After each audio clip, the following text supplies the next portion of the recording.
boa tarde e boa noite a todos e todas que acompanham o Psicast, nosso podcast de entrevistas sobre psicologia e saúde mental.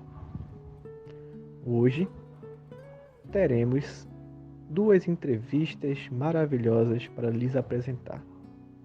Então pedimos que sentem-se confortavelmente, abram os ouvidos e o coração. A nossa primeira entrevistada de hoje é a psicóloga escolar Eliara Lívia Miranda. Ela possui formação em magistério, possui também formação em psicologia escolar, especialização em psicopedagogia, especialização em educação especial e também especialização em educação de jovens e adultos. Atualmente, trabalha com educação de jovens e adultos no município da cidade do Recife e na Secretaria de Educação do Recife, com inspeção escolar. Olá, Eliara, bom dia. Então, eu vou te fazer a primeira pergunta. Como o psicólogo escolar pode ajudar o educador para que o mesmo possa compreender melhor a dinâmica familiar dos alunos? É muito importante compreender a figura do psicólogo escolar como um profissional que deve estar a serviço da comunidade escolar em sua integralidade. De modo que essa atuação seja em prol, de todos, de funcionários, professores, familiares e estudantes. Eu sempre penso que a figura do psicólogo escolar deve estar baseada numa escuta, atenta sobre essas relações interpessoais entre as pessoas da comunidade e, desse modo, incentivando uma convivência harmoniosa e visando a superação dos conflitos naturais dessa convivência. Você não vai fazer milagres, mas você vai estar a serviço, atento, para colaborar para que essa convivência no ambiente da escola seja o mais harmonioso possível, Também que o psicólogo deve ter, uma compreensão e uma contribuição a dar sobre o desenvolvimento do processo de ensino-aprendizagem, como ele se dá, de forma que ele vai atuar de forma preventiva junto aos estudantes que desenvolvem uma não aprendizagem, trazendo os encaminhamentos, fazendo os atendimentos e os encaminhamentos quando necessário em cada caso. E junto ao professor, ele deve atuar cotidianamente, dialogando sobre cada estudante que necessita de atenção, no sentido de favorecer a superação das dificuldades e levá-lo a avançar no seu desenvolvimento cognitivo, afetivo, emocional e social. Com relação a essa dinâmica familiar, ela vai se revelando na medida que o trabalho for sendo construído junto a esse estudante, Na medida que esse trabalho vai sendo realizado, através dos atendimentos ao estudante, através dos atendimentos à família e ao professor, de acordo com as necessidades de cada caso. Quais as atividades são desenvolvidas para ações preventivas ao uso de drogas nas escolas? Com relação a essa segunda questão, a atuação do psicólogo escolar, ela deve ser preventiva em todos os sentidos, E com relação às drogas em si, esse trabalho não pode deixar de incluir essa temática que é tão importante. Mas, na verdade, não é um trabalho, uma ação preventiva isolada por si só do setor ou do psicólogo, né? Toda a escola deve desenvolver com sua equipe o seu projeto político-pedagógico. Nesse projeto, né, no qual esse projeto, ele deve constar todas as ações e metas a serem desenvolvidas no trabalho a ser realizado pela escola. Então, assim, quando isso é trazido para o grupo e para o contexto, para a realidade de cada comunidade, de cada escola, são infinitas ações que podem ser realizadas no sentido de uma atuação preventiva em relação às drogas, em relação ao bullying, em relação à violência doméstica, e são muitas temáticas que podem constar no projeto político-pedagógico, nas ações do projeto político-pedagógico. Mas vocês me pedem algumas. E entre essas ações devem, sobretudo, ser ações de prevenção e integridade física e emocional dos estudantes. Inclusive ações preventivas de conscientização, no caso das drogas, ao não uso das drogas, né? E como a gente pode fazer isso? Com ciclos de palestras, com exposições de vídeos, com leituras de livros com a temática das drogas e depois uma roda de conversa com os estudantes após a leitura, questionando o que entenderam, o que perceberam, o que foi importante nessa leitura. Também rodas de diálogo com o testemunho de pessoas da comunidade, porque é muito comum a gente ter pessoas na comunidade que a gente identifica, né? Pai de aluno que é envolvido com droga, ou que já foi usuário e que já superou, e que se disponha a fazer o seu testemunho. A gente já teve atividades dessa natureza e foram muitos depoimentos importantes para que eles vejam que, apesar de ser uma coisa comum de acontecer, também é possível sair, né? Também é possível superar. E para isso eles precisam de oportunidade, de diálogo, de conversa, de escuta, né? E essas atividades de rodas de diálogo com o testemunho das pessoas da comunidade é muito interessante. Também a gente pode construir cartazes, exposição na escola sobre o tema, produção de textos sobre o tema das drogas. Interessante essa produção de texto, porque eles trazem muito, às vezes, da vivência deles, aquilo que eles passam, aquilo que eles observam. Esse conhecimento de um contexto de realidade, né, para esses textos. E são atividades essenciais quando você quer tratar um tema de forma preventiva e de forma também de conscientizar os alunos para os malefícios, as dificuldades que a droga pode trazer para as suas vidas. Na verdade, teria muitas atividades que podem ser realizadas com cada grupo de estudantes, dependendo, claro, respeitando a faixa etária. É sempre interessante, né, ao sugerir, eu penso assim, ao sugerir o estudo de uma temática,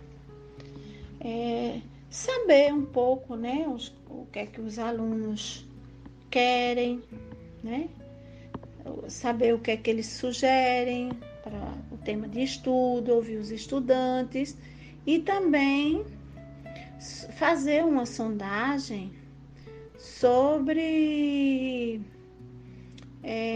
o conhecimento prévio, conhecimento que ele já tem sobre o tema, seus interesses, curiosidades e a motivação para estudar. Porque aí você pode fazer uma pesquisa, você pode realmente construir o conhecimento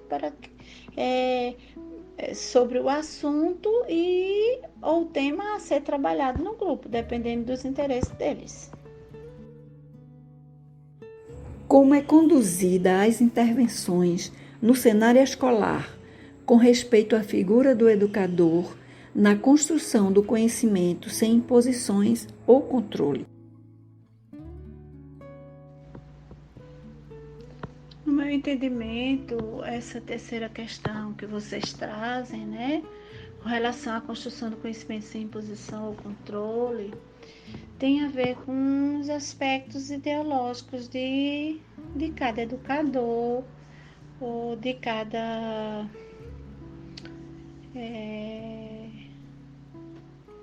projeto político-pedagógico de cada escola, né?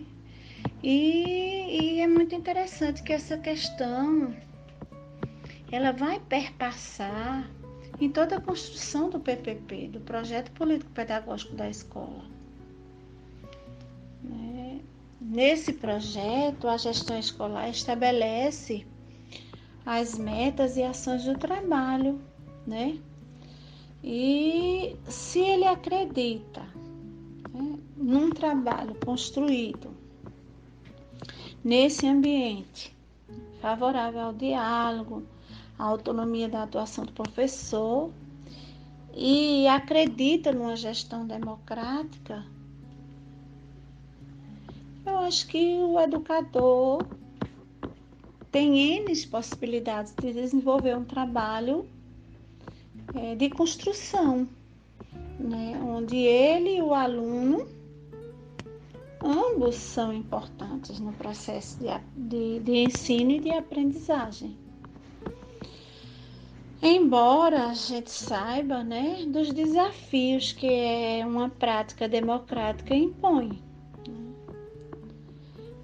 Nem sempre dá autonomia ao professor para atuar é garantia de que o trabalho seja realizado de forma satisfatória para o aluno, para o estudante, ou vice-versa. Também não é. A gente também não pode dizer que um trabalho mais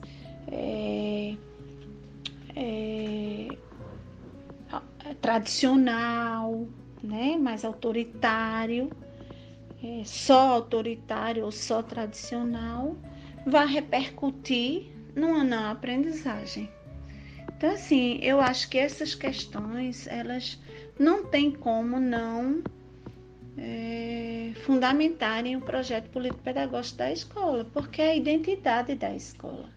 E essa identidade, ela vai ser a cara da escola, das ações e metas que a escola vai buscar construir com sua equipe. Eu acho que é muito importante que o PPP seja uma construção coletiva, dialogada, em que todos possam opinar e definir como vão atingir, né, as metas estabelecidas para a escola como um todo. Acho que todos devem se envolver, né, nessa construção do projeto político-pedagógico, porque é ele que vai dar essa identidade de como as coisas vão acontecer, de modo, se for uma gestão democrática, ela vai querer construir esse PPP com sua equipe e não trazer esse projeto político-pedagógico pronto, né, dentro de uma visão vertical, por exemplo. Ela não vai trazer pronto e impor ao grupo, e sim, ela vai chamar o grupo para que sejam corresponsáveis, né, por essa construção. E aí todos vão assumir, né, com responsabilidade, porque fizeram parte da construção, e a escola, consequentemente, terá uma gestão coparticipativa, colaborativa, democrática, que é isso que o conhecimento deve promover, né? O direito de todos, garantir um espaço de aprendizagem para todos e ser essa escola que a gente tanto deseja, né? Uma escola inclusiva, uma escola que favoreça a convivência e a aprendizagem e o desenvolvimento dos estudantes e dos professores e de todos que fazem parte dela.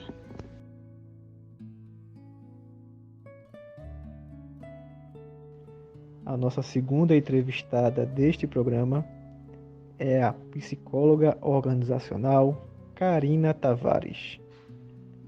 Graduada em Psicologia desde 2012 pelo Centro Universitário Estácio de Sá. Especialista desde 2014 em Gestão Estratégica de Pessoas pela UniFG. Profissional Life Coach desde 2018 pelo IVC. Analista comportamental DISC Profiler pela Solides. Possui formação em matriz de avaliação Ninebox pela Platinum Consultoria e está cursando a pós-graduação em Psicologia Organizacional e Avaliação Psicológica pela UniAmérica.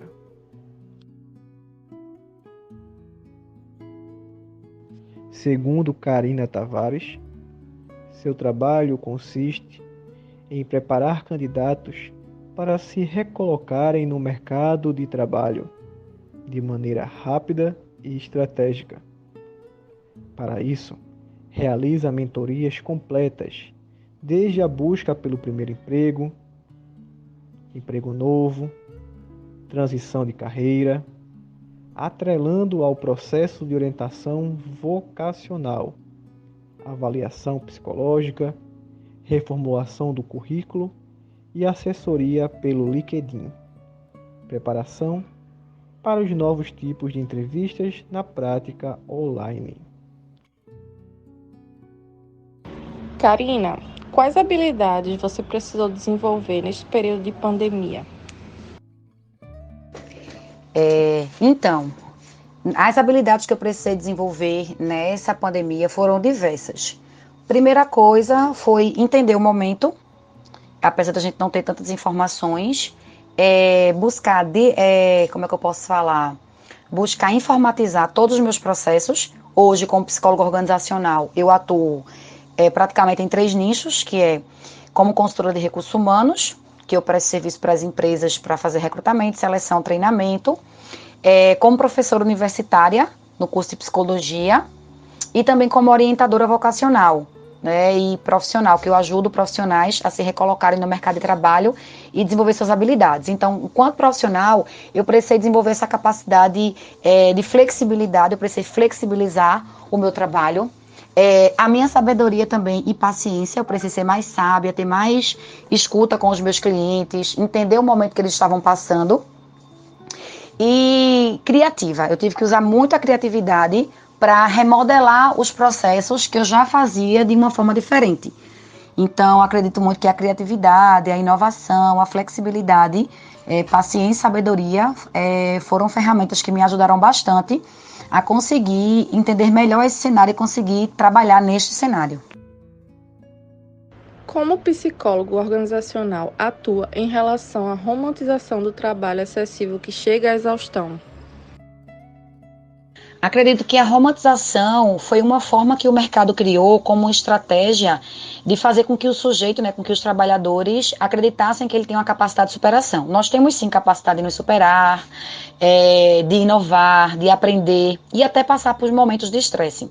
Mas a romantização ela pode levar a um adoecimento psicológico muito grande e uma exaustão, né, um adoecimento psicológico voltado para o trabalho, justamente pelo fato do excesso, né, onde você trabalha horas e horas, né, plantões, e aí porque você é forte, e uma hora você se sente fraco, porque além do desejo, existe também uma biologia, né? Nós somos humanos, nós temos um corpo, nós temos uma biologia, isso tudo interfere.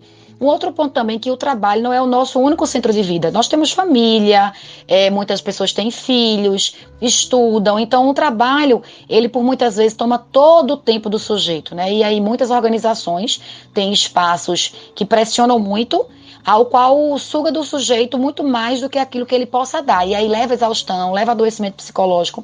E enquanto psicólogo, eu acredito que é muito importante as pessoas terem autoconhecimento do seu perfil profissional. Porque tem empresas que adoecem, tem gestores que adoecem, e tem pessoas que adoecem porque não sabem onde parar. Acreditam que dar uma pausa seria ser fraco. E ser forte é também a gente saber que às vezes eu preciso parar, porque eu sou humano, né? E o trabalho não é o único centro do meu mundo. Na gestão por competências, os indivíduos que ocupam o mesmo cargo devem possuir remunerações iguais, independentemente de suas características e habilidades individuais?